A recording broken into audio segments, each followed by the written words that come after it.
Everybody, Kyle had an appearance on the books for 6 months. It's time to take A Therapeutic Dose, a prescription-strength reality TV podcast that explores the intersection of reality TV and therapy. Possible side effects may include entertainment, strong emotional reactions, and/or laughter. Here are your hosts, Ramona Ramirez and Margie McGee. Hello, everybody, and welcome to A Therapeutic Dose, where we meet at the intersection of reality TV and therapy. I am Margie McGee, and with me, as always, is my dear friend and co-host. Hello, I am Ramona Ramirez. I'm so annoyed. I'm so annoyed. I'm annoyed with Kyle. I'm annoyed with Dorit. I'm annoyed with Erica Jane. I should be more annoyed with Sutton. I am not annoyed at all with Garcelle. And I'm not annoyed with Bose. Who am I forgetting? Am I forgetting someone? Oh, and Jennifer Tilly, absolutely not. But I'm absolutely annoyed. I'm annoyed with 3/5 of the Fox Force 5. They can phosphorus fuck off. That was not okay. That was okay. Oh my God. Yeah, this was just like being caught in a loop of just Full righteous hip. idiots. Yeah, Yeah. just everybody going full hip. Like occasionally one or two would have a good point and then they'd ruin it by going full hip. And I was like, you guys, I can't take it anymore. Stop whining. Stop. That's where Jennifer Tilly is such a blessing of a presence on the show when she was like last week on Crazy Boat Stories or whatever. Oh my I was God, like, I thank know. you. I know. Because this is stupid. It is stupid. This is a stupid way to spend your energy when you're on a catamaran in St. Lucia. I'll take that vacation. Me you guys too. come fight in my house. I'll go Me take too. your vacation. And you know what? If Avi wants to make me a Nespresso, which I'm sure is going to taste I'm not going to like that. fucking I'm not going to like fine, that. I'm not going to like Like- that. Shut up. Avi is there. Everybody's fucking there. Carol, the brand manager, isn't there. Thank God. That would be another. Oh, yeah. Kathy Hilton. Can we be done? I honestly, do I need to start a petition? She's so annoying. She is so annoying. And my brain completely erased her from existence. You said her name and I was like, oh yeah, right. She was there. And by the way, with the amount of time her brand manager was on hold, My she could have God. taken a flight to St. Lucia and joined the vacation. That was Honestly. so rude. I mean, at least we got to see her in those hideous white boots. Those boots are bad. I love a white boot. I own a white boot. I actually want other pairs of white boots, but I restrained myself because how many pairs of white boots does one woman need?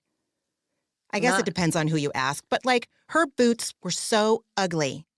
Well, her style just it's nonsense. I don't understand I don't know. I guess I just can't understand anything about her as a person based on what she chooses to wear. She was in another like limited to sunflower dress on the catamaran. And I was like, what? You're so wealthy, but it looks like the last time you went shopping was 1987 at the Pasadena Plaza. Honestly, Mall. I don't understand. I don't understand. She is on my ADHD medicine is it's like, later, bitch. It's the end of the day. Sorry, should have done this earlier. Clocked out right when you clocked in. Yes, thank you. Yes, that's exactly what I was trying to say. The It whistle is rang or whatever. no God. longer doing the heavy lifting. Yes, it fully Fred Flintstone the fuck out of here on a Friday, even though this is Wednesday night. What was I saying? You What were was I saying it was about Kathy Hilton, her style, perhaps. The last time she shopped was 1987. She's wearing white boots. God, you know what? It probably wasn't that important. It probably was nothing. It wasn't anything kind. Who gives a shit what my opinion is, honestly? For real, though. Like, why does my opinion need to even be out in the ethers? I don't know. It's not my business what Kathy Hilton wears. If she wants to look like a fool dressed like shit, via con Dios. Have at it, Kathy. And she sure did. Every outfit was crazier than the last. Her hair is bonkers. Like, it's just like, again, just someone who has endless resources and makes the strangest choices. So And I Sorry, also, go ahead. no, go ahead. You. They always You. say nobody's ugly, just poor. But Yeah, I'm like, what do we do with Kathy Hilton? Like, she's making such choices that, like, she's one of the richest people on the planet. And in honestly. St. Lucia, no one's looked weirder in white go-go Yeah. boots and flat hair. Oh, those Anyways, boots were so bad. Like the toe wasn't good, the heel wasn't good. Nothing about that boot had a redeeming quality except for the fact that it was white. That poor boot. That boot didn't ask for that. it got to go to St. Lucia, though. That boot I did get to can't go get to over St. how Lucia. gorgeous St. Lucia is. Those, It is like, beautiful. yeah, the beauty shots of that place were like, whoa, It's beautiful. real pretty. What do you think? Shall we get into this? Let's do it. I'm so annoyed that like I feel like I'm going to have a hard time accessing the parts of me. Let me see. How do I want to? I'm going to have to spit it all out before I get to my point. I'm going to have to break this down in real time. The parts of me that know better, which I know better has its own connotations, like I'm judging myself, but I guess I should. There's healthy shame. Me talking mad shit about other people that I don't know. That's not, I mean, obviously it's what we do here, but it's not, it's not my higher self other than in this arena. Am I rationalizing? No. What's my point?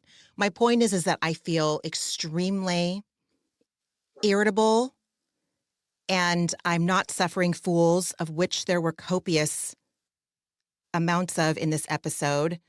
And I don't want to go on endless tirades. You know what? Here's how I can bring it back to therapy, Margie. I'm going to house guest this shit. I am going to The House Guests by Rumi, my mood right now. I'm going to invite them all in. The irritability guest showed up and it pulled up a chair like Gene Wilder in, that gif of him, like, what's he saying? I don't know, but he's looking at someone with his head on his fist like, tell me all about it. Yep, you ridiculous fool, you. Like, that is how my irritability is looking at me right now. It's just letting me rant. It's letting me feel irritable.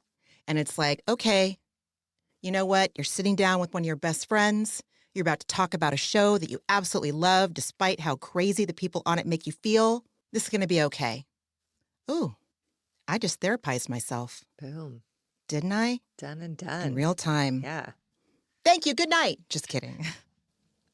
This is season 14, episode 16 of The Real Housewives of Beverly Hills. It's called Sutton on Trial at Sea. That's a little awkward to me. It's not poetic. It doesn't flow off the tongue. Sutton on Trial at Sea. That's it's a just lot. Did Sutton write that title? Calm down. What it is. And if I can take this back to the Scarlet Letter, if you will, where we talked about, the Crucible is where we talk about an actual witch hunt. Sutton has the kind of personality that isn't necessarily cool. She's, as wealthy as Jennifer Tilly, but doesn't always come off with the self-assuredness and aplomb and charm as Jennifer Tilly. Same with her outfits. Like, I think she's looked better than she's ever looked on any of her previous seasons on this particular season. But from the very first season that we saw her, was her first season, Crystal's first season as well, the infamous scene of Sutton taking care of her anxiety by using that roller on her face. Someone like Erica Jane either never acknowledges that she needs to like soothe herself with a roller on her face because she's so detached from her actual feelings. All she is ego wrapped in enigma and cash, or whatever the hell that saying is. Like, she's unchecked ego, Erica Jane is. Sutton is another kind of unchecked ego, but it's the kind that, like, if you're a wolf and you're sniffing out blood, you're going to go in for the kill on someone like Sutton Strack. Does that make sense? Her discomfort is outward, and people don't like that. People like Erica Jane don't like that. People like Kyle, it probably makes her real itchy given where she comes from. My point is that I feel like she has been the punching bag at more than anybody else in this cast since she's joined it. And again, I acknowledge I am going to bat for a woman that probably does not deserve this level of loyalty from me. But for some reason, she has it. I will absolutely look at that. I continue to look at that. But Do you know what I'm saying? I feel like she has been the butt of jokes and she has been judged and criticized more than other people on this cast because her personality type is less easy to deal with on a daily basis. Do you know what I'm saying? And so they sense the weakness and they go in on it. And I feel like they've done that since she started. I just don't know. Yeah, I don't know. I just don't see people going in on her unprovoked. Like, I just feel like every situation, but this is one of those episodes where I was like, yeah, cool. Everyone's terrible. Everyone has like a moment of brightness and then everyone loses me completely. But I find Sutton completely unsympathetic. As far as her rolling her face with Crystal, that was not the appropriate time to do that. She had offended Crystal by telling Crystal said, was trying to explain to Sutton why saying I don't see color is offensive. Then Sutton walked in on her naked, an accident, but it bothered Crystal. And Sutton's reaction to a conversation about race and seeing someone completely naked is to distract herself with her face roller. That's just not the time for it. Like, be uncomfortable, be an adult and be uncomfortable and sit with the person who you offended physically and emotionally. I just like, I get it. Like, she is weird, but I don't find that like in context. I've not found that to forgive much. And in this episode too, it's just like she tries to lean in on semantics to avoid culpability. All women. Nobody said all women. Oh, yes, you did. You said all women. No.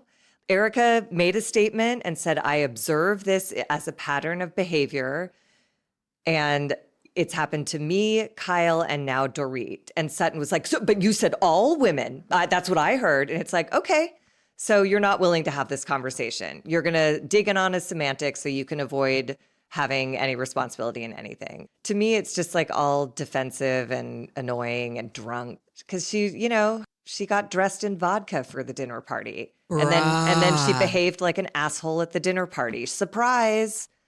It's just like, dude, and everybody's right. Like, her friends have said it. She's erratic.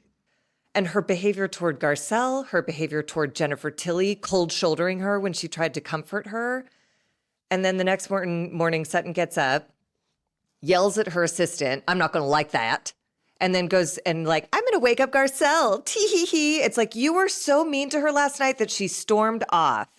And now you're going to tee-hee-hee your way into the morning. And this is just, again, my experience with every alcoholic in my life. They exhibit disgusting behavior and then tee-hee-hee their way back in. And because they're charming and wonderful, it works. I'm just exhausted by it because I've had too many cycles of it in my life. Garcelle is not because it's probably one of her first. And they are wonderful. I don't know. But I did not find Sutton sympathetic. She had a couple moments, but I also think Erica had some really salient points and made them well. You laughed at me. No, I rolled my eyes so hard that I thought you could hear it. Oh. Hear them rolling until you said the part about Erica having moments. I was about to say, no further questions, Your Honor. And as a jury member, I was going to say, yep, guilty as charged. You're right. Absolutely. Absolutely. But I felt like Erica had 0.0 legs to stand on in this episode. I think she is willfully in denial, but like, you have to have awareness to be in denial. She's bought her own bullshit. Yeah, so she's much gross too. That was my whole issue with this episode, is an issue would come up and they'd go, yeah, but you. And it's like, we need to land somewhere because you all are terrible. So when it comes to Sutton, and Erica said, I could hear her therapy coming through as she said, like, Sutton was like, I'm not going to have you tell me I'm the worst person in the world. And Erica was like, you can think whatever you want to about yourself. I'm telling you, I've observed a pattern of behavior. That's all I'm trying to say. And trust me, I'm not saying that absolves Erica of earrings or bullshit or anything that Sutton accused her of. I'm just saying, like, that's how a therapist would advise me to address such an issue. And then Sutton just went like, nuh-uh, yeah, but you. So it's like, nobody's ever going to resolve anything. And I think that's why I'm just like fed up with all of them. Somebody like pull the plug out of the bottom of the boat and let it sink. I'm sick of it. but like there was so much venom behind her words that it didn't matter how therapized what she was saying was. You know, it didn't matter in my opinion. That was my thing, is that her tone was so vicious that she could have easily said, yeah, but I said XYZ and that was the quote unquote right thing to say. But the way, like what was behind it was she was so, what's the word I'm looking for? She just has lack of fucking humility in spades, dude. They all do that. They all share. And I think that's why no one can get anywhere, because everyone is just pride and hubris front and Even center. Garcelle. No, I felt bad for Garcelle I in did this too. episode. And I was I actually did proud too. of her at the end for being like, you know what, Sutton, you fucked me. And I'm just going to sit here now. I'm not going to fight in opposition to you, but I'm not going to help you anymore because it's just hurtful. It hurts me. Man. And that Sutton did that to herself. She did that to herself. You're In absolutely right. pursuit of Kyle. I mean, talk about being sick. Congratulations. Yeah. I'm not sick, Sutton. You are. But, listen, I know I'm sick too. I am too, obviously. There was just so much in this episode that like I couldn't handle. And honestly, like, fuck the editors for leaving this in. Maybe it's just the headspace I'm in. When Erica asks Sutton how much she weighs, are you under 100 now? I'm 110. And Erica goes, that's good. I go from 128 to 130. That's it. And I'm just like, this is so disgusting. It was disgusting. And then Dorit, 5 seconds later, is like, Kyle, your body's amazing. And I was like, can we fucking not? Yeah. Why did the editors leave this in? Like, but I guess that's reality TV. That is what women talk about. And maybe if I guess I'm just in a moment right now where I'm like, I don't want to hear praise for numbers. That's it makes me sick. It doesn't fucking matter. I don't know why. Fuck Erica for that. Fuck the editors for leaving it in. Fuck everyone. You can cut this part out. Sorry. No, I'm not going to cut it out. I was just going to say, like, I know that there's a lot of discourse, which I understand why it's there. Like, why do we watch these shows if we're just going to like talk about how these people are terrible? It's like, listen, I love watching these shows, but they also push my buttons. And there's also behavior on it that I find to be extra vile on the spectrum of vile. I agree with you. The weight thing and it coming from Erica made it extra terrible. And also just don't. When you have medical support, just don't. You know what I mean? Like you have access to shit that other people don't. And so it just is, I think that's maybe what bothered me on a whole other level of just like, would you have asked this question 2 years ago when you were going through the worst time in your life? We all remember that reunion look, you know, her little pink princess. She wasn't well. And now there's like all of this confidence and authority just because she named, you know, of the number that she fluctuates 2 pounds. That's it. Right. It's like, great. Congratulations. Right. You still married a crook and you still whine about living in a mansion and like, I don't know, whatever. I don't know. Yeah. Yeah. But like you were saying, why do we watch these shows if all we do is bitch about them? But like as I get this upset, it's for me, you know, at one point in this episode, Bose asked Dorit, what do you want Sutton to do? How do you want Sutton to act? And I wrote in my notes, wherever that was, that's the wrong question. The question is, if Sutton never changes, how do you respond from here forward? And that's what I need to get over. If I'm getting this pissed off about women talking about their weight and bodies, like, get it over yourself, Margie. You live in LA. Come on. So, like, I need to revisit the more serene place where I can exist to not let it. I don't know why. I think it's because it was subtitled too. They just really forced those numbers down my throat. And I was just like, oh my God. Yeah, that was complete. That it didn't offer anything, but unless the editors were trying to like, we're going to try to make women feel like shit about themselves in the process of watching this episode. It just felt so confronting, I guess. Anyways, it's my problem, but that's exactly my point. Is I watch these shows to learn where my spiky parts are starting to come out again. You know, they say it's like a game of whack-a-mole, like with recovery. It's true. Like some things heal for a time and then they start to little seedlings start planting and they reemerge. And then I just have to weed the garden. So I got a good look at some stuff that I haven't had to look at in this episode. And time to weed that garden.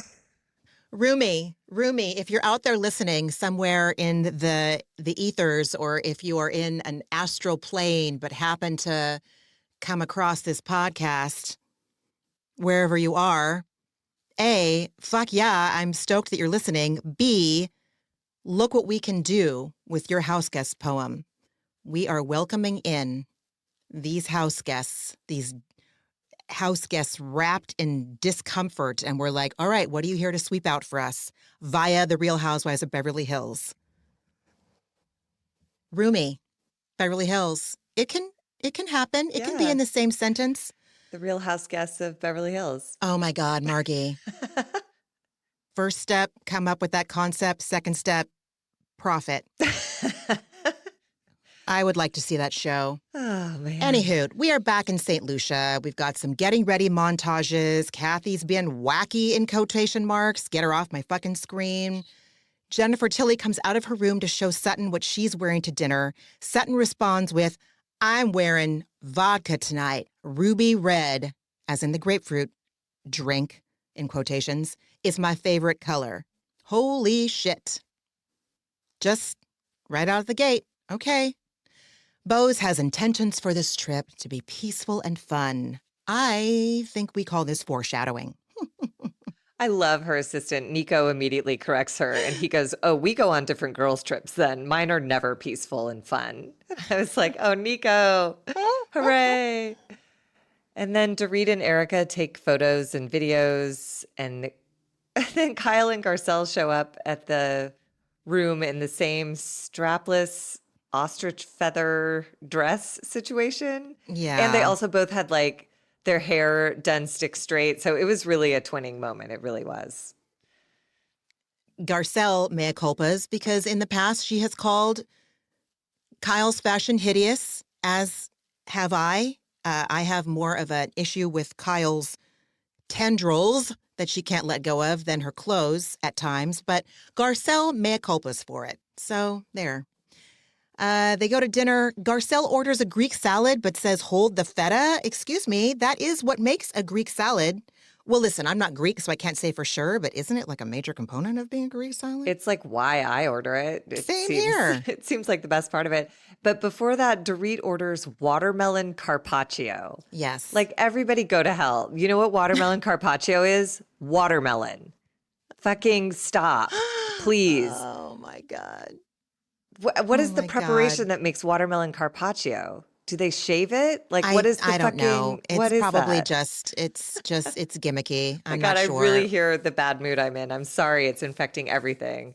You know what? Maybe, is there something going on psychically? Cosmically? In the Yes. Thank you, cosmically, because I'm irritated AF as well. But There's retrograde listen, and all that shit. and It's there's all also a lot of bullshit happening globally and in the country to make us this itchy.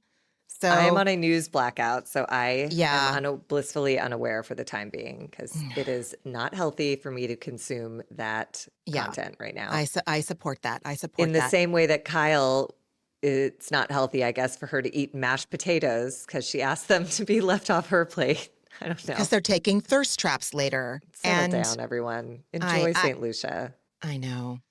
See, so I avoided being full hip. The night before I got married, as you know, we had that little fete at me and Josh's, one of our favorite restaurants in San Diego. And my sister was like so excited. And she's like, Ramona, have a drink with me. And I was all, no, Dominga, I am not.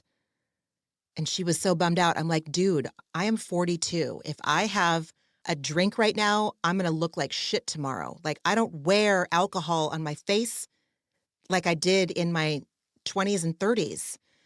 And she was not happy. And I guess my wedding probably is a little bit more Yeah, man. important than a thirst trap in St. Lucia. But I just wanted to say, like, I was aware in the moment when I watched this scene that I am not immune to not wanting to consume something because of a later engagement. Look, If Kyle had a photo shoot for Vogue the next day, I would be like, absolutely, of course. If I wouldn't even drink water if I had a photo shoot. You know what I mean? But to take thirst traps, like just and as if they don't all use Facetune and BodyTune, like get over yourselves, guys. Come on. Very good point. Very good point. Then Bose brings up outdoor shower gate. Her villa has an outdoor shower, and she invites Dorit and Erica Jane to use it if they like. And Dorit tells Bose she doesn't like to walk around naked, not even in front of her husband. Now, to be fair, I don't want to fucking walk around naked in front of PK either. But Bose is like, what? Because her ideal relationship is one where she can walk around naked, metaphorically, as in being vulnerable, and literally as in being naked and being comfortable in front of her partner. And same, Bose, same. Yeah, she said it's the whole point of intimacy. And I think that's really true. Sage. Yes, absolutely. But Ideally, I also, yeah. I related to Jennifer Tilly's story of that place, like somewhere in between, where Yes. it's not like you're never willing to be naked, but you'd like it to be lit right and posed well, you know? And Yeah. so she talked about how she did full frontal in this Broadway play she was in. And she just made a real quick, like weird aside about English people. She's like, my boyfriend was English. You know how uptight the English are. I was like, oh boy. But I guess she lied to this boyfriend and said she was wearing bubbles in that scene. And he was shocked when he saw them slide off her body and reveal her naked. And she said he had never seen her standing naked because she'd always gone into the bedroom, posed herself, and then called him in for an encounter. And she also admitted to getting up at 5 a.m. to put on makeup and brush her teeth so he would think she woke up like that. And I feel like I've certainly had relationships where I tried to, once you get past the year mark, it's over. But like certainly in the beginning of some relationships, I sure did give that a try. I don't think I ever went to the point where I put on makeup before anyone else next to me woke up. However, I could fully relate to like arranging myself in a way that was my idea of the most flattering when, again, everyone knows what you look like, even if you're wearing clothes. Like, but B, again, I think I talked about this last week, the fact that Jennifer Tilly, again, someone who I perceive to be a certain way, shares the same insecurities that I have felt, it just speaks more to like fucking capitalism, white supremacy, and the patriarchy, man. You know? I mean, I'm not sure all of my insecurities were born of that. They were certainly supported by that. Because some of these boyfriends, like I dated hippies, they didn't give a shit. Why was I like getting up at 5 a.m. to brush my teeth when they were like, anyways, it's something to think about. Sutton and Kyle talk about negative ions in the atmosphere affecting their hair. And Garcelle looks infinitely pissed at the two of them talking and bonding and talk about foreshadowing. Oh, Lord. Totally. And then we get to the heat in the scene where Dorit confronts Sutton, saying that she's been mean-spirited toward her. And in this moment, Sutton had me, where she said, we've all had times when we've failed each other, so we're not going to put this all on me. And I was like, that's fair. And then Dorit reminds us that Sutton made them take a sisterhood oath, and then mere hours later turns on Dorit. It just is. And I was like, yeah, this is all.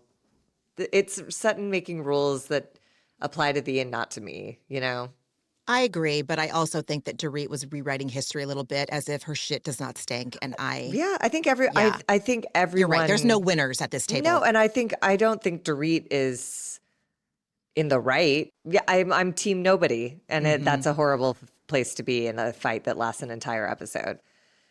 Dorit says to Sutton that rather than trying to work it out, you want to go lower. You wanted to have an issue. And I think there's some truth to that. The way she entered Dorit's barbecue and said she was left standing alone when there was a whole party 4 steps away from her. She could have called, or I don't know. It just like everybody is. Ugh. And then Jennifer Tilly says that Sutton meant it in the moment, which I just think is the most damaging defense ever. Because as Erica Jane says, her therapy coming through, Erica said she means what she says every time. So it's that thing of like, you either have to believe all of it or you have to believe none of it. And my therapist has advised me with people that erratic to believe none of it. You can't believe anything good they tell you And you also cannot believe anything bad they say about you. If their opinion changes so wildly and the pendulum swings so quickly, they're not in a place to make any kind of judgment. And I'm not in a place to receive any real information from them. What do you think? You disagree? No, I don't at all, actually. I was thinking, yeah, I think that's absolutely right. I did have a flash, though, that I feel, again, and these women do nothing but project their own bullshit onto their castmates. Like, for Erica to say, sure, she means it, but what she says every time when she says it, but then it gets confusing. It's like when we see the flashback later on in the episode where Erica is saying sorry to Sutton, but I don't ever believe it because Sutton only has to make the tiniest of flubs for Erica to be like, yep, I'm going to add that to my basket of proof about why Sutton is a piece of shit, a this and a that. And I feel like Erica does the same thing to an extent, is all I'm saying. Yeah, I think she probably has in the past. This is Sutton's season to be center stage with this behavior, and it's really hard to, I don't know. I just don't think anything she did at that caviar thing was a small offense. It was so mean. She doubled down every time she was given an opportunity. The room gasped. She didn't care. She wanted to hurt Dorit, and she just kept fucking curb stomping her. I know. You know? And then she's wish... like, yeah. And even her apology, the language is like, yeah, okay. All right, we'll see. And then Sutton gets all shitty and dramatic, and she's like, we're not going to beat me with a stick. And Erica was like, oh, God, nobody's beating with you a stick.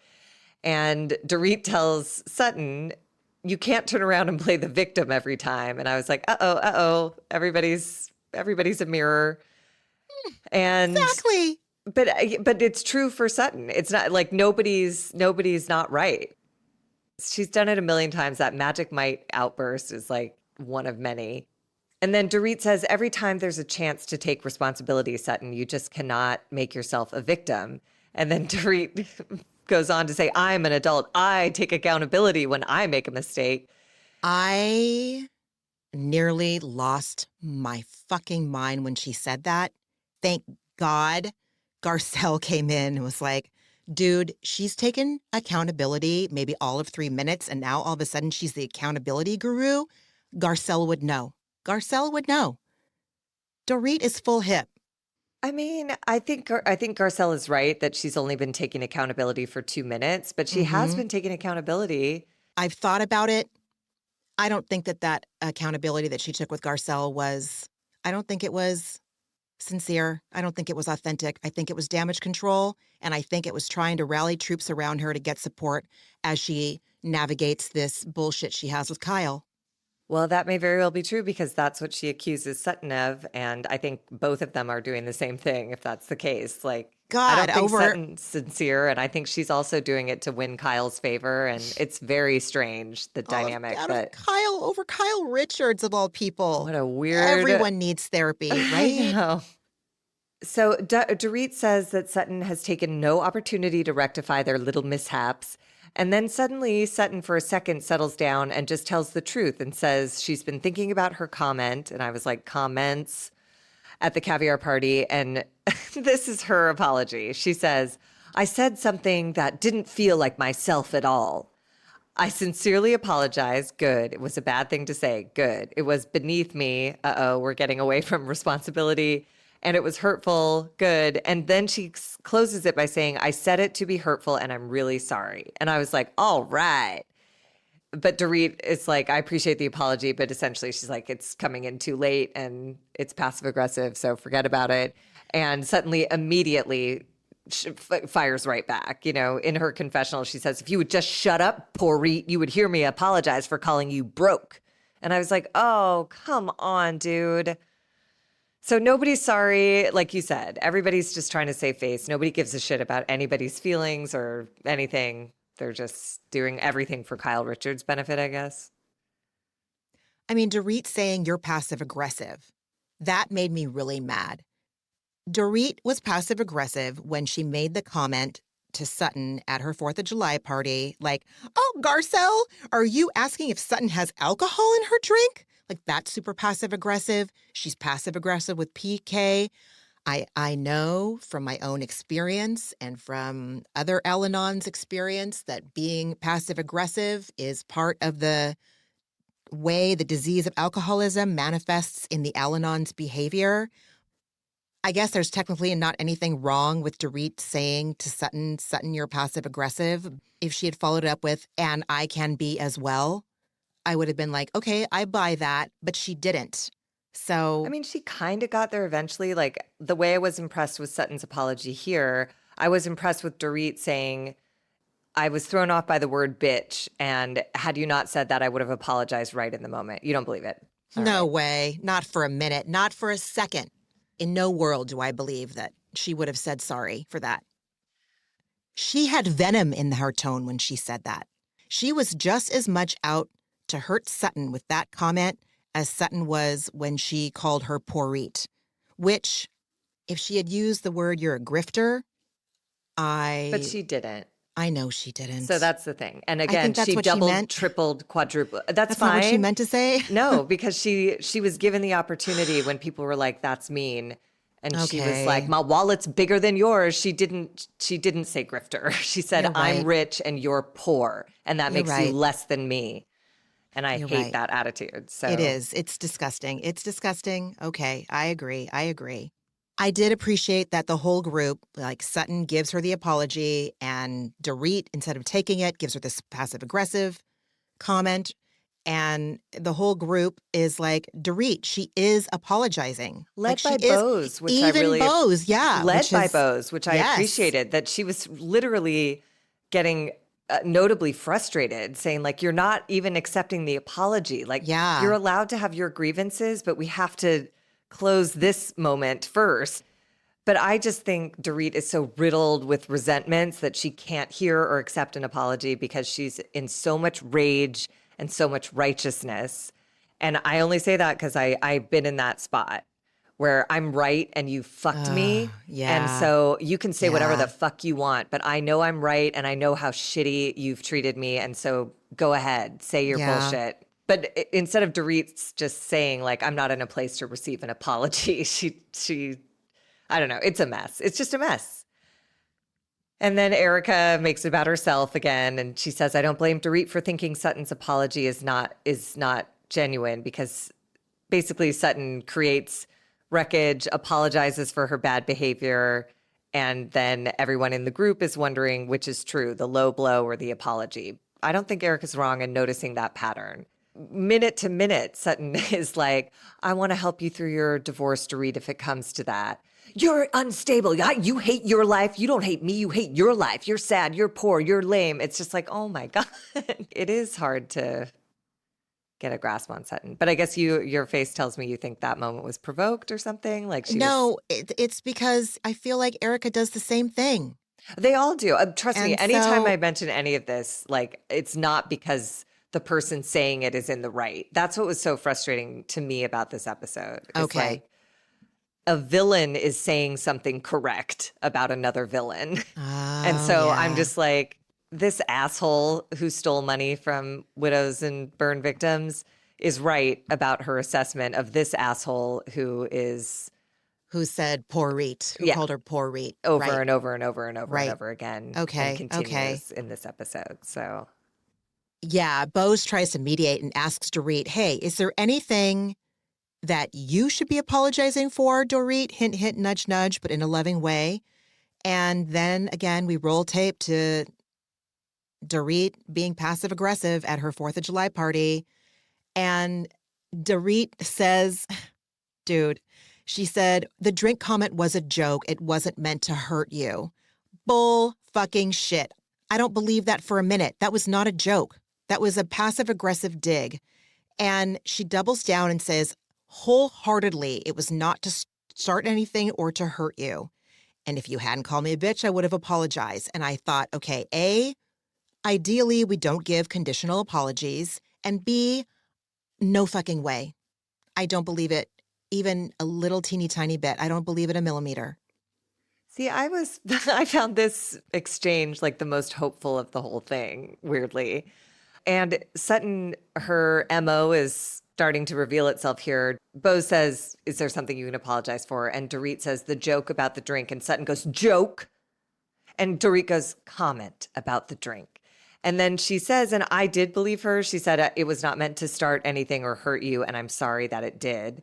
And then she said, had you not called me a bitch, I agree. A conditional apology is not great, but I thought Sutton handled it beautifully and said, I could have handled it better. And in that moment, I was like, cool. Two villains noted where they fucked up. And I was like, that's great. And then Kathy chimes in, and I was like, Kathy, clomp away in your white boots and oh my God, put some more blush on your lips. Go ignore Carol's call. We're both ready to like tell her what she should go do. Bose is pleased with this exchange, and she said it's a good start. And then Kyle, ever the fucking opportunist, takes that moment to thank Bose in front of her castmates, in front of the whole table, for coming over to her house to support her after the picture with Mo and the young lady at the Mykonos airport came out. In fairness, Bose set her up for that. She said, because Bose said, you know, you guys have made progress, Sutton and Dorit, and she's like, and I feel like you and I, Kyle, have made progress too. I missed that. Probably willfully, I missed that. No, it's fair, because you're right. Kyle took that as like a full 11 o'clock number in a musical on Broadway to be like, yes, you came to my house and you sent me a text and blah, blah, blah. But Bose is under her spell too. Because she's like, I vowed after that day that I would do anything to help Kyle. And oh my God, he answered my prayers when I sat across from Mo and his girlfriend at Soho House. And I texted Kyle immediately and I sent her a 3-minute voice memo. And I was really disappointed in this moment where she basically just called this girl ugly. And I was like, and she's like, I'm a girl's girl. I'm like, you're absolutely fucking not. Because that's someone's daughter. That's Lael. You know what I mean? I've been the person who's dated the divorcee, and I know what all his ex and all of her friends are saying, and it's so painful. I didn't choose this. I didn't break up your fucking family. Don't do that. He's separated. Don't call her ugly. I just thought that was so unnecessary, and it really freaks me out about like Kyle's witchcraft. Like Bose is an independent free thinker, and here she is sucking on Kyle's raw asshole in front of all of us. That's what it felt like. I was really shocked. No, I wasn't saying that about like sucking on her raw asshole. It was more like whose raw asshole she was sucking on. Like, exactly. Kyle Richards. Yes. And then Kathy Hilton comes in with her wisdom and she's like, well, that's a girlfriend. That's a girlfriend that Mo is with. I don't give a shit. Kyle is with Morgan. Kyle has been with Morgan. Kyle will be with Morgan. And God bless Garcelle for going right at it. Garcelle says, we all have your back, Kyle, and we want to fight for her. But she's confused by who Morgan is to Kyle. Because if Kyle also has a girlfriend, then there is no need for all of them to expend their time and energy bolstering Kyle's ego to get her over Mauricio and feeling up for dating again. Again, last year, as the editors so kindly edited in at a certain point, we saw this, whether it was a sexual relationship or not, it's a relationship. Like, these are two people who spend all of their time together, travel together, like. Also, to bring up a term that I learned in SLA that, like, knocked the wind out of me when I heard it because I had never understood what the behavior that I was doing was. They were intriguing. Kyle was intriguing when she made that video with Morgan where they're like about to like make out, but their lips don't quite touch. It's like they were giving people something to talk about in her, you know, low-key wannabe bondage outfit. So Kyle, she doesn't have a leg to stand on in this argument. She did things, I would say, that were more, what do I want to say it? Like, okay, so Mo's getting a hug at the airport and Mo's going to dinner. Kyle is tattooing her initial onto someone's forearm. On camera for a show. On camera. And then she's making a video, which is extremely sexual in nature.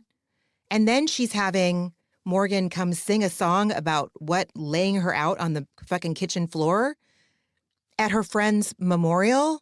Listen, grieve however you need to grieve, but is that supposed to be worse than us watching Mauricio getting, putting Instagram thirst traps on the ski slopes with Instagram models? Like, It's not what are even we like doing here? it's not even if it's better or worse. It's that like it cannot be talked about suddenly. God. Like it's such a strange rule to put in effect after you added this woman to the cast last year. It's just I'm with Garcelle. It is such a head spinning. Like, what are you doing? This What are is you insane. doing? What are you doing? And Garcelle just says like we don't know what that situation is.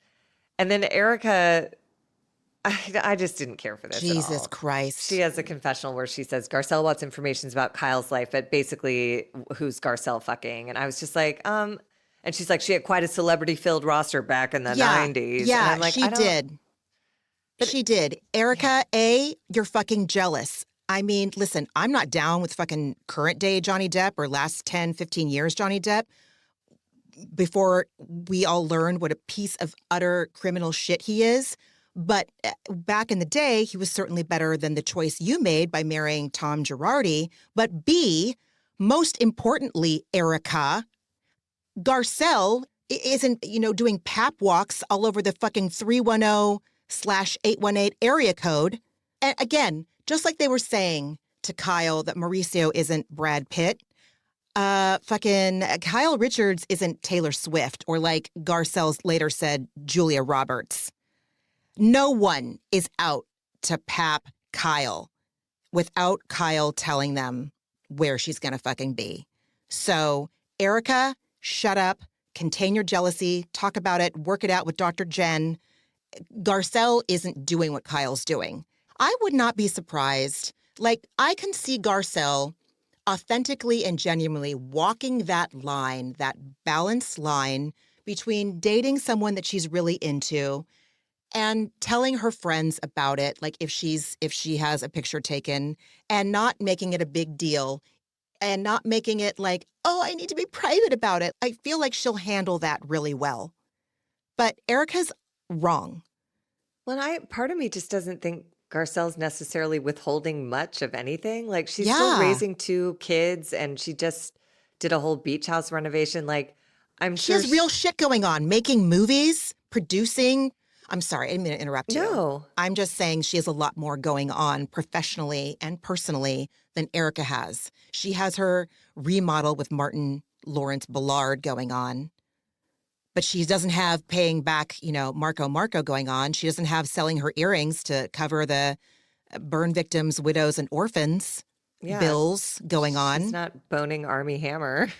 Oh, God. Ew. Or maybe she is, and it just isn't like, it isn't front of mind for anyone. So if it's not that important to Garcelle or anyone else, I'm sure, I guess my point is if someone asked Garcelle explicitly, she would probably tell them, but like, it's just not front of mind for her. And also I think it's respectful of her teenage sons to maybe not parade that part of her life around just yet.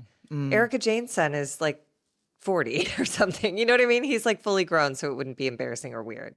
But if I'm Garcelle and I have teenage sons, I'd be like, I'm going to zip it on that part of my life. Was it Garcelle that said, okay, but you were at the concert? Kyle says probably the funniest fucking thing I've ever heard on the history of this entire fucking show. Well, the concert was an appearance that I'd had on the books for 6 months. I'm sorry. An appearance at Morgan Wade's concert in a satin blue and black bustier. She had an appearance. Everybody, Kyle had an appearance on the books for 6 months. Excuse me. I had a very important appearance on my schedule for 6 months. I had to fulfill that appearance commitment. I need to take a sip of my tea and calm the fuck down. She's not worth me getting this riled up. I just think she sounds ridiculous. Like, does she hear herself? She takes herself so seriously. But as Garcelle falls victim to, everyone at that table takes up for her. So I think I would start to feel crazy too. Garcelle's mood made a whole lot of sense to me at the end of this dinner. Because I agree with you. Everything Kyle's saying is insane, claiming that everywhere she goes, she can't help it. The paparazzi are staked out at the gas station to see Kyle Richards fill up her fucking car. God. And God. Dorit, Garcelle, and Jennifer Tilly all have back-to-back confessionals where basically they say somehow A-listers go about their daily lives with no paparazzi, but everyone is so thirsty for a Kyle Richards pic that they just won't let up on her, Bruh. please. And then Kyle says this weird cryptic shit where she's like, maybe one day I'll have a great story to share. And then Sutton, in this like ultra sincere voice that made me want to kick her shins under the table, goes, I hope you do. I hope you have a great story to tell. And Garcelle hates it. Like her posture is that of like a 13-year-old pissed off daughter, you know? And I don't blame her. She says in her confessional she's frustrated by Sutton's infatuation with Kyle. That's the right word. But she says it's only a problem when it affects Garcelle's relationship with Sutton. And that is happening right now because Garcelle said, I needed her tonight. I wanted her to have my back, but she was blinded by Kyle's light. And now I look like the bad guy when I was bringing up topics that we've discussed on camera numerous times. But because, after this trip that we've seen, this incredibly, one of the more emotional things we've ever seen in the history of all of these franchises, especially in the history of The Real Housewives of Beverly Hills, which has, some moments that are very dark in its history. Garcelle shows up in a beautiful, supportive, loving way when they go to Augusta.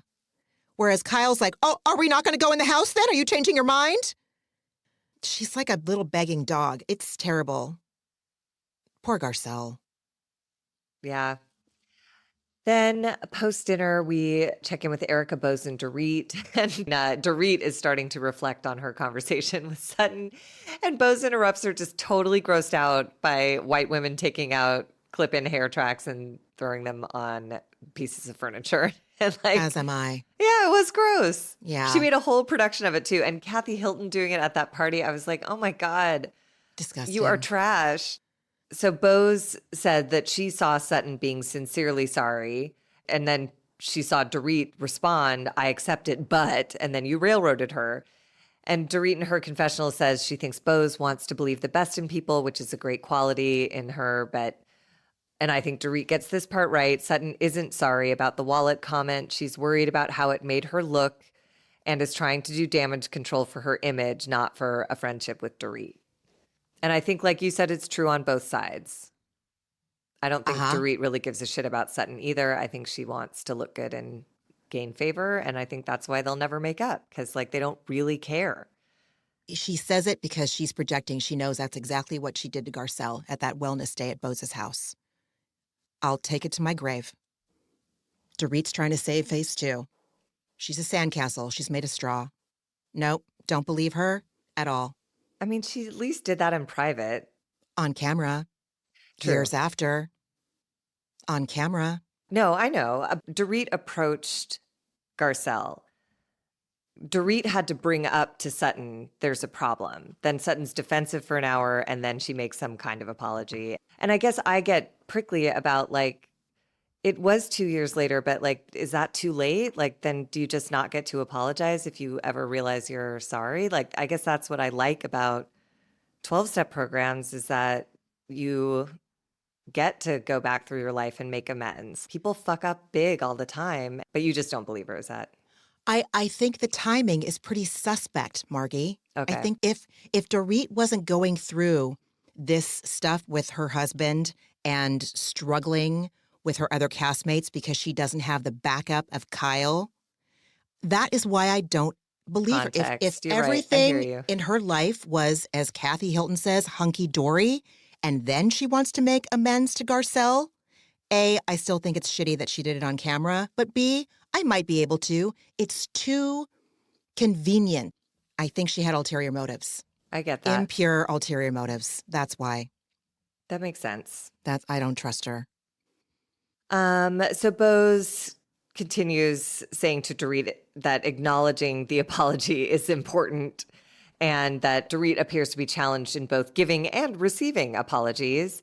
And then Bose, this is the moment where she asks the question, what do you need Sutton to do? And this is where I was like, that it cannot be the question because it just has to be if no one or nothing else ever changes, how do you change? And Bose calls out Dorit saying it's not solving any problems to wait and see. You're just sweeping it under the rug. And Dorit says maybe there is not a solution. And I was like, yeah, I think that's it.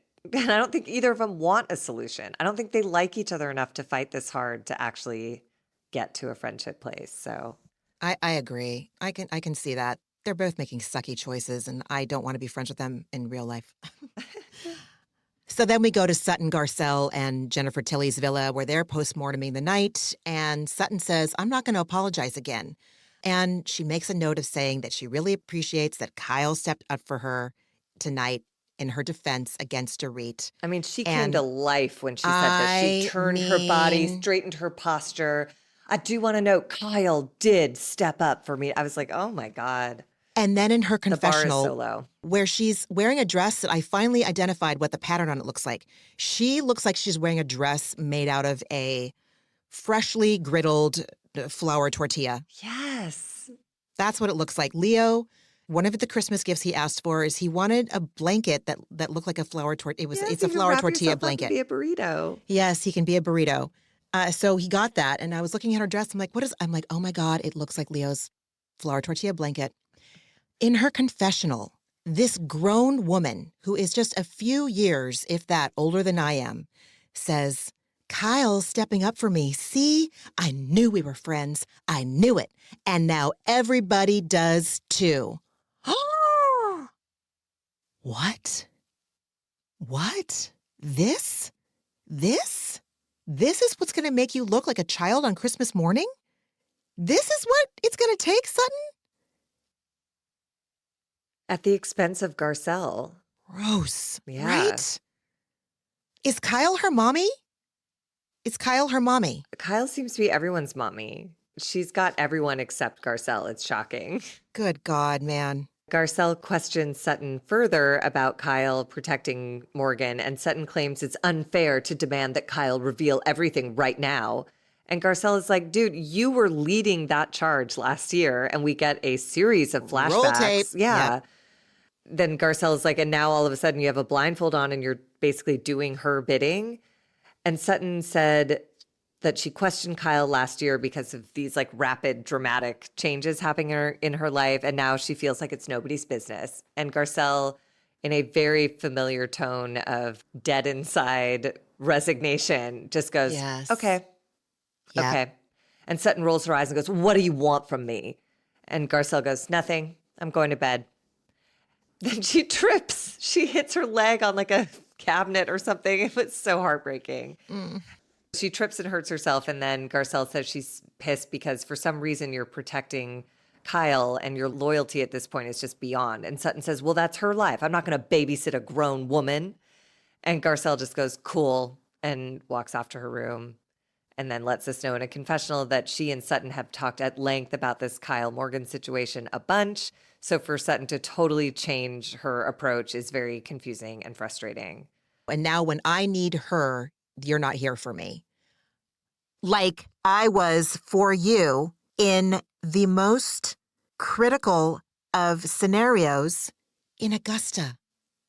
You couldn't have asked for a more supportive friend than Garcelle was for her. Garcelle facilitated that conversation with Sutton's mom.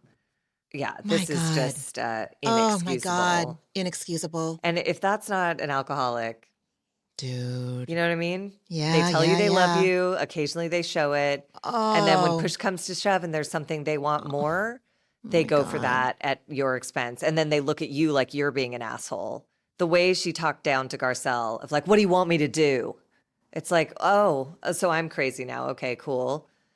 And then Jennifer Tilly tries to comfort Sutton and she shakes her off. And she's like, I'm going to take some time to myself.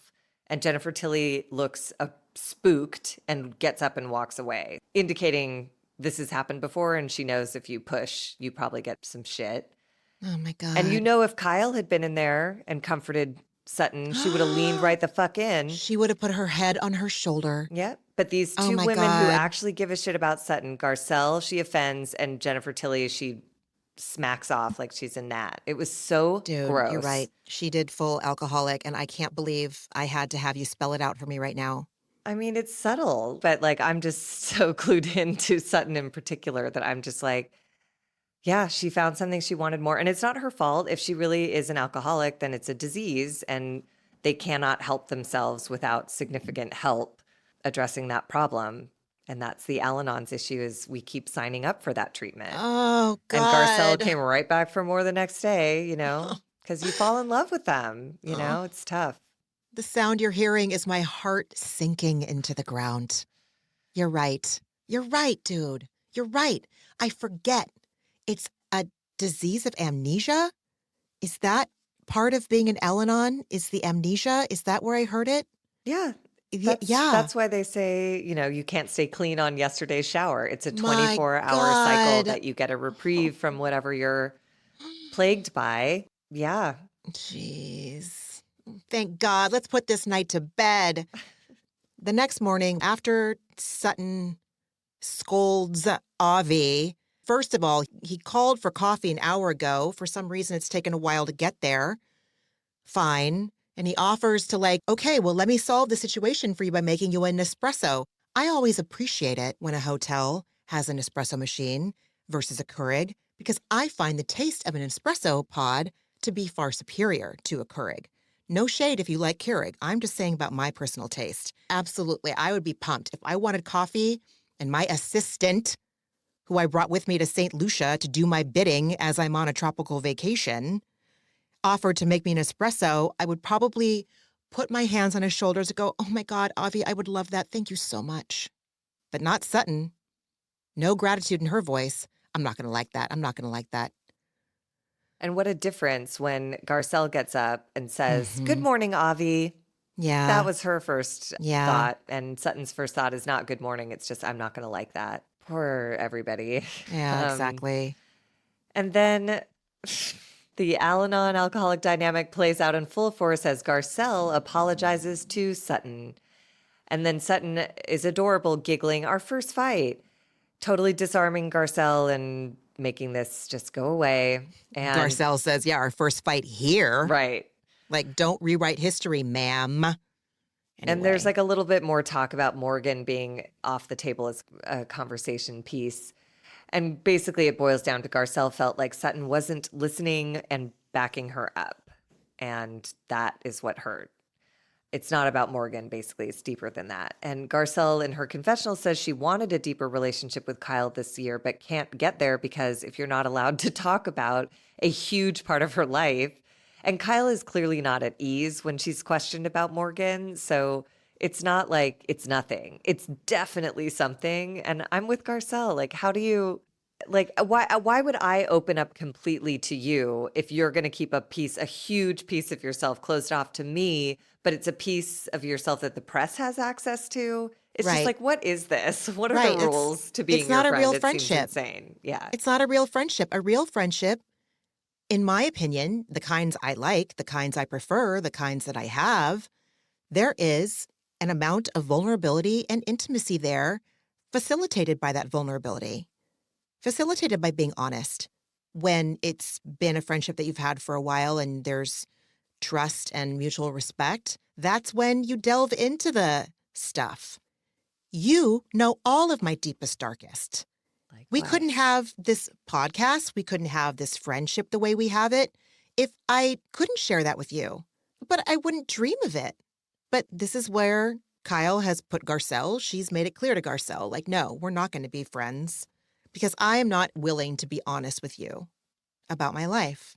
And Sutton says we need to respect Kyle's wishes and move on. Anyway. Then they lightly rehash this Mauricio on a date at Soho House news. And then we go to everyone taking swimsuit shots and thirst trap photos. And then they try to coach Sutton to do a thirst trap face. And she just kind of looks like a corpse. It was kind of funny. And then they do their Avengers walk down the beach, and then they take a bunch of wood bridges to the boat. And this is where Erica asks Sutton what she weighs, and I lost my mind. And yeah.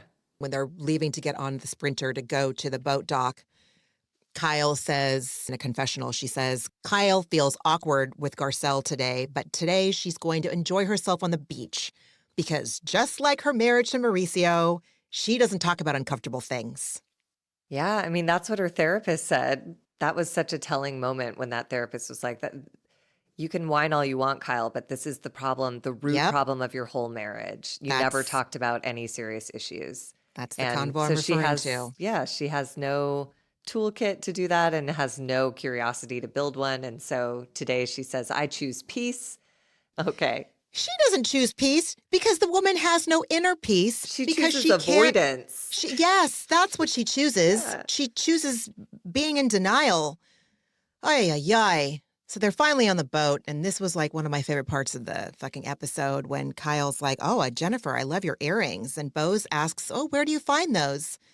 And Jennifer says, oh, they're Dolce & Gabbana, but they're Alta Moda, so you can't get them at the boutique. They're one-offs. And that is why I love her on this show. And I Anyway. extra loved her on the other side of that for going like, oh, that makes me sound like a real pretentious asshole, you know? And they're like, no, it just makes you sound rich. And she was like, all right. And then they go inside to eat, and Kathy Hilton asks everyone for her food and accoutrement, and I just fucking can't stand her. I can't stand her.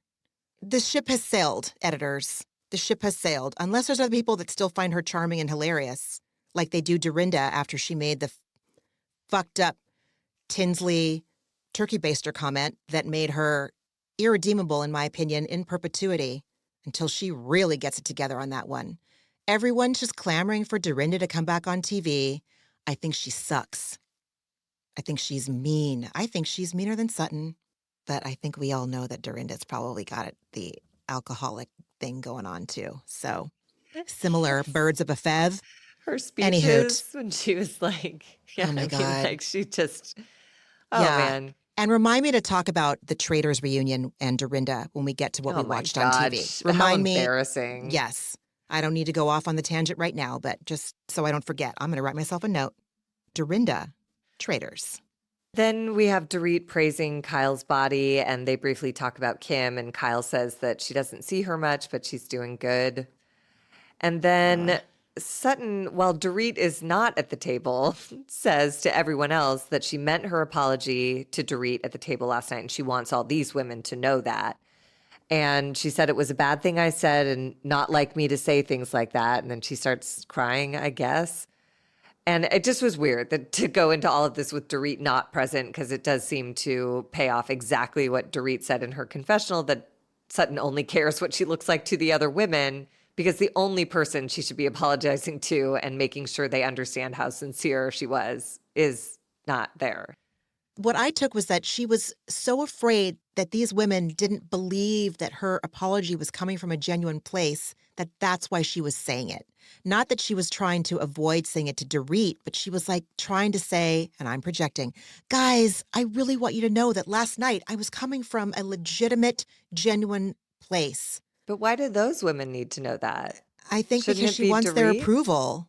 Because she can probably feel their judgment of her like seeping, like vibrating off of them, especially Erica's. Yeah, then I guess it's just misguided, because the only way to actually see that through would be to convince the person you claim you care that they understand your apology. Yeah. Because that felt real performative to me. Okay. Because she didn't, it's not like she went to Dorit first and was like, I just want to be sure that you understand that last night I meant what I said. Yeah. And if Dorit had flown off the handle, then she could come back to the woman and be like, I'm trying to reach her and I can't get through.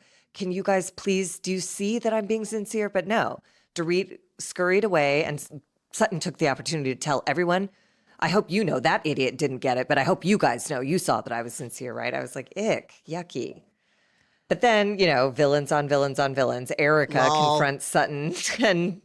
And I think she's right, saying that Sutton is critical and not the most compassionate to women going through the worst time in their lives. Erica says, I felt it with myself and Kyle's marriage dissolving last year, and this year it's Dorit. And she says, you present as a friend and then act as an enemy. And this is where Erica says, if Sutton was sincere about the apology last night, she wouldn't have to bring it up and sell it to us one more time. And that felt true.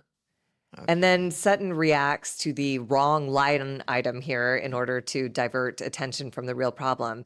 To say that I mistreat women at this point in time, like in this climate in America, to say that I mistreat women is a very, very strong statement. When Erica had said you mistreat the women and then listed herself, Kyle, and Dorit. So there was no question that this was not a universal damnation. Sutton doesn't reach most women. It's the women in this group. But she, as she did by pulling out the word joke from when Dorit tried to make it, she just is focusing on semantics and trying to like die on that hill.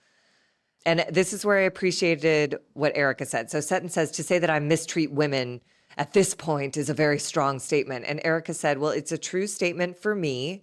And that is what I have observed for the last few years. And one of the first things I ever learned in therapy was the sequence of statements: I observe, I imagine, I feel. So when I was to address someone, I would say to them, I observe this behavior. I imagine it's coming from this place. I feel this way about it. And I appreciated Erica for being pretty objective, simply by claiming it as her own. Not saying this is a true statement for everyone. This is a true statement for me. This is a pattern that I have observed. You do with that what you will. I hear what you're saying. I'm just annoyed, pissed. Again, not buying what Erica is trying to sell. Yeah, fair. She was at the lowest point of her life, but I believe that the treatment she got from all of her castmates that season was warranted. She was not going to budge an inch on her culpability in all of the shit that brought her house down. I agree, but I also do think Sutton does a thing, and they showed it. Sutton showed up at that spa with a divorce package of gifts for Erica, and then a couple days later is jumping down her throat about the LA Times. I'm not saying Erica's right. I'm just saying it is that dynamic that would fuck me up too. When I'm at my most vulnerable and someone comes to me and picks me up and holds me together with their arms and then unceremoniously drops me and kicks me, that's fucked up. Even if I had a hand in putting myself in shambles, to be the person who's like, I got you, I've been there, I got you. And then to be like, actually, let me just, But did she, I don't remember the sequence of events. Did she give her the spa care package before the LA Times article comes out? Does it matter? I don't know. I don't know. I guess I'm inclined to say it doesn't matter. To me, it's exactly what Erica's saying. It's like, what is it? Just decide. Either be my friend and stand by that and treat me kindly when you have questions to ask me if I've done something that disturbs the force, or see me as an enemy. I get it. The rest of the world does too. But don't fucking, when I'm in a pile on the ground, don't you be the one to pick me up, then knee me in the crotch. It's like, what is it? You're right. Because when you're that broken, you don't have the energy to like do the discernment of like, is this sincere? You just need someone to pick you up off the fucking ground. And Sutton seems to always be there when women are in that moment, picks them up off the ground and then humiliates them on camera. And I don't like that. I think that's intentional and I hope it's working for her. I agree with you. No, you're laying out a great case. You are a lawyer's daughter. Right. No, I understand. Your evidence has much more weight than mine. I'm losing this case. The jury is going to go with you. But again, it's like, but there's no winners. It's a no-win case. Like, Right. I'm like, I want to resign from being anyone's attorney in this fight. Right. But it just, oh God, Erica is an asshole. And also Erica's right to point out this pattern. It has now happened 3 seasons in a row. I know. That's a lot. I know. Again, I don't like the fact that it's not clean. Yeah. I don't like that it's coming from a place of Erica's residual resentment at Sutton and not just like, hey, listen, that is what I don't like. That is what makes me not respect Erica or buy what she's saying to Sutton. Again, it's just that the ulterior motives are just like coming from her pores. They are. You're right. Because the last thing she said in the last episode was like, what about what you all did to me? Exactly. It's like, oh, Erica. Yes, exactly. What about what you did to the people that put you in the position to have people do things what they did to you? It's just like, all right, guys, full hips all over. But I did appreciate Erica kind of holding Sutton's feet to the fire and saying like, you've been hard on Dorit. And Sutton goes, well, Dorit's been hard on me. And then Erica tries again, saying, like, you've been kicking her while she's down. And Sutton says, I've apologized and I meant it. I'm not going to be called a terrible person when you know I'm not. And this Erica just says, okay, you can feel that way. I'm just telling you what I've observed. And I was like, holy shit. Dr. Jen is doing some rewiring of this woman's, at least the way she's expressing herself.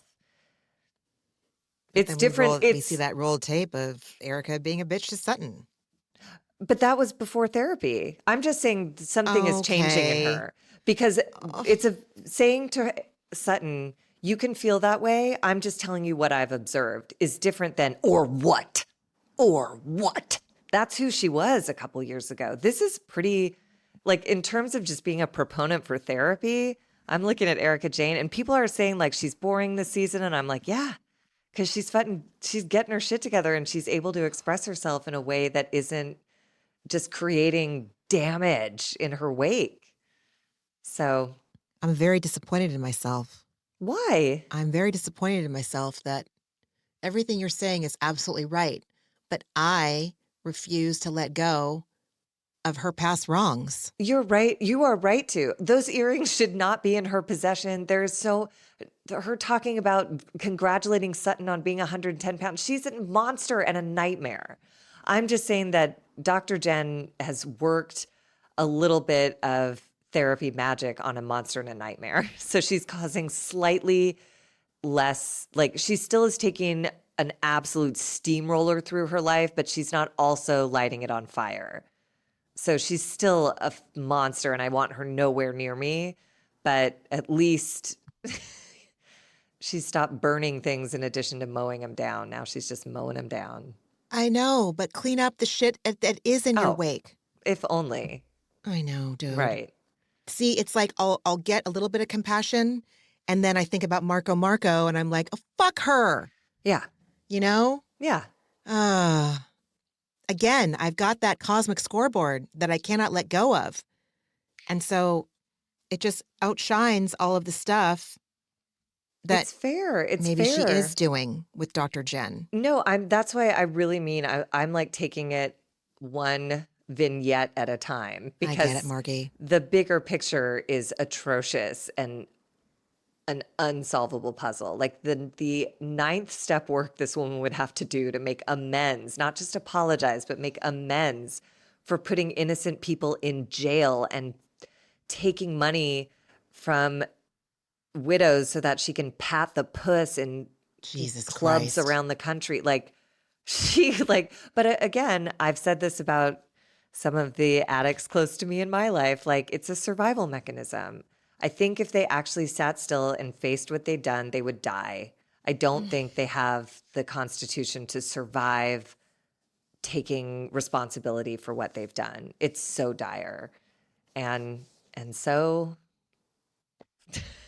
this is all we get to applaud her for saying, I notice a pattern. That's the best we can get. Oh, God. Thank God it's not me. Thank God it's not me. Yeah. So then we have the lame tete-a-tete between Sutton and Erica, like about women versus women in this group. You made the comment, you said women. You said all women. I meant the women in this group. Well, you didn't say that. Who gives a shit? Who gives a fuck? In Garcelle's confessional, she's like, dude, there were so many opportunities for Kyle to step in right now for her friend, in quotation marks, Sutton, and stand up for her, but she's not doing it. And I've seen this behavior, and I've seen it for years, of Kyle just like not giving a shit about showing up for Sutton. So Sutton asks the group, what do you want from me? I'm tired of it. All you guys do is talk about what I do wrong. I'm not going to defend myself over and over. I've apologized to both of you. Pick on somebody else. And then Dorit says, but you pick on other people. And Sutton says, well, you henpecked me. And Dorit says, again, she's saying other people are passive aggressive. And here she comes with, Sutton, you need to speak English. I don't understand. I don't understand what you're saying. That was a weird detour. It was so Why the fuck would she say that? Right? So Sutton responds in kind, like, oh, well, I'm going to make fun of your accent. And Dorit asks Sutton, do you want to move forward? And at that point, all I did was realize how ridiculous Dorit's hat is. And in Dorit's confessional, which again annoys the shit out of me because she's wearing a wannabe like quasi-Madonna outfit, just like reeking of Chanel logos. again, this is an example of the outfit wearing her. She's not wearing the outfit. I don't even remember what she said in her confessional because I was so annoyed by her physicality. When Sutton takes on the English accent, I mean, there again, it's just like villains on winners. villains. It's No just winners, like, oh my God, yes. you guys are all embarrassing. Everybody go to timeout. But Sutton does say, I can only take so much. And Dorit says, same. And I was like, can we just agree that you guys should not be friends and probably both of you should leave this cast or one of you Right. should because this is just stupid. And Dorit said, you've apologized for Caviar Caspia. And Sutton goes, and that's all I want to apologize for. Then in Dorit's confessional, she says for the first time, Sutton's words and actions finally match, where she's just, and Sutton says, I want to be on ice with you, Dorit. And Beau's notes, is getting her first glimpse of an alcoholic in her cups. She says, whoa, this is a new side of Sutton. She's lashing out and angry. And I don't like this. And I'm like, yeah, well, Yeah. welcome to, Yeah. that Yeah. illness. And then Sutton, again, just so dramatic. This is not going to be Sutton on trial at sea. Oh my God, dude. And then we get Garcelle saying she doesn't like to see everyone piling up on Sutton, but Sutton has burned Garcelle's goodwill, and Garcelle is not going to burn any more energy defending Sutton, especially because in this case, she's not clearly in the right by any means. So it's just, you can't jump to your feet to defend her here. So Garcelle is, it's a sad moment. I'm sure you've probably had it too with the people in your life when you're like, oh, I'm just going to stop. And what's fucked up is they probably won't really notice or care. Yeah. 'Cause she only is looking out at what Kyle's doing. Anyways. Oh, God. Then Kyle and Erica have confessionals. Sutton starts an issue and runs off as a victim, is what Kyle says. And Erica says Sutton was triggered because it's true. And then we see Sutton going to take some breaths and cussing out these women. These fucking bitches. They're fucking cunts. I hate these fucking bitches. Whoa. Dude. Of all the people, though, to say that, Sutton loves to start a big issue, then walk away, Kyle, pick up the fucking mirror, dude. You're about to walk away. You are about to walk away any episode now. You're going to take a page out of Tamra Judge's book, and you're going to walk away. You're going to start a big issue that you say isn't a big issue that you don't want to talk about on camera this season, and you're going to walk away. Yeah, but she's also right about Sutton. Like, that's the problem in this episode where I was just like, Sutton did do that. She started this apology behind Dorit's back to say, I hope you guys believe me. Then this whole thing, she opens a conversation that then erupts into this storm off moment.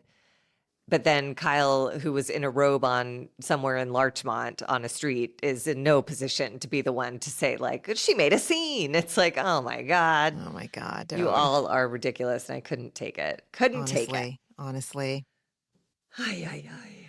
Friend, what else did you watch? This week I watched Summer House, which I'm really enjoying, and I watched Southern Charm, which was really interesting. There was a moment between Craig and Austin, who've been going through a difficult spell in their friendship as Craig experiments with sobriety.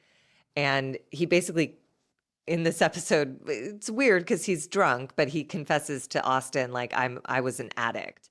And Paige is the one who saved me from myself. And that's why I stay at home, because that's the safest place for me to live a life that's not going to destroy my relationship. And it was sweet, and they hugged and whatever. But it was also weird because they were both wasted. So I don't know what to make of that.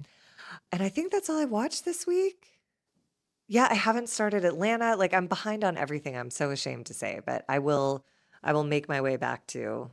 I know, one of those days just sneaks up on you where you like kind of have nothing to do, and then you're like, I'll watch an hour of TV, and like 7 hours later, I'll be caught up on everything. But I just haven't had one of those days yet. So what about you? What did you watch? Let's see. White Lotus, Yellow Jackets, Righteous Gemstones is back. Oh my God. I love it. I love it. I love it. I'm so happy to be back with those hilarious psychopaths.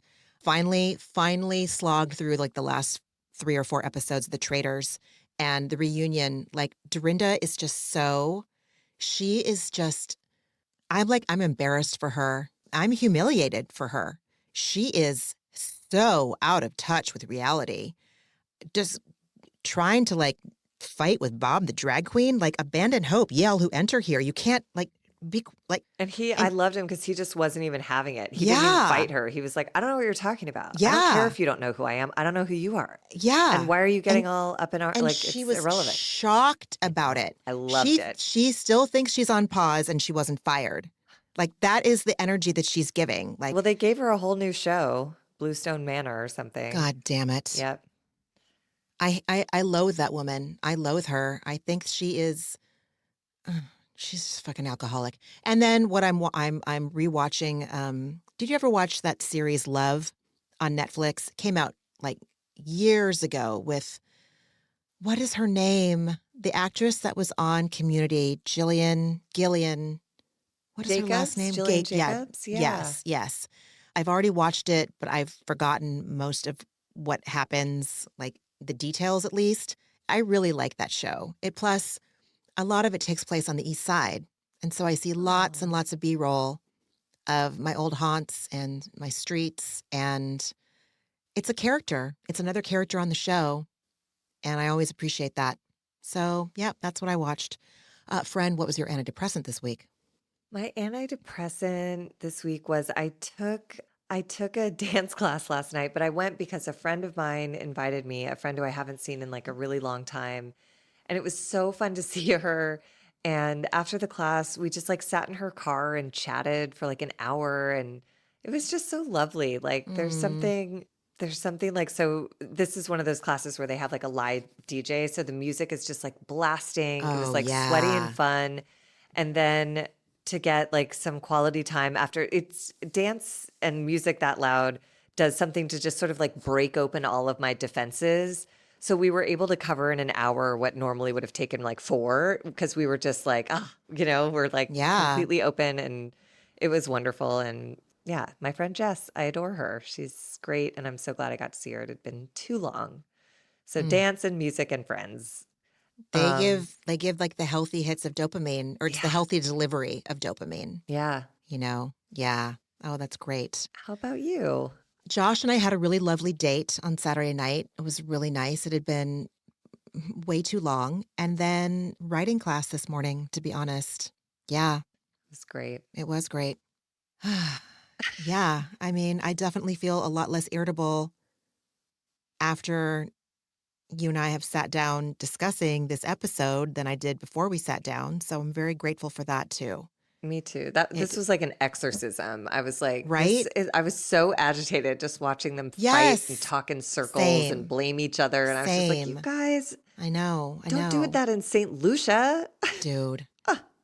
Yeah. And it's a good reminder that moods pass. Anyway, on that note, let's close this episode out, shall we? Yeah. Let's all of us just take a deep breath and walk away from this St. Lucia trip from hell. What does Jennifer say? Next week on the boat trip from hell, something. Oh, my. Margie, I love you. I'm really glad we got to chat. Everyone, if you happen to be on your preferred podcast platform of choice, we would really appreciate a 5-star rating and maybe a few kind words if you have a minute. You can find us on Instagram at A Therapeutic Dose. You can email us at atherapeuticdose@gmail.com. I don't remember what our blue sky is. What the fuck is new? Take care of yourselves. I'm speaking from experience right now that moods will pass. Invite those house guests in, regardless of how much you don't want them. They're there to show you something. Yeah.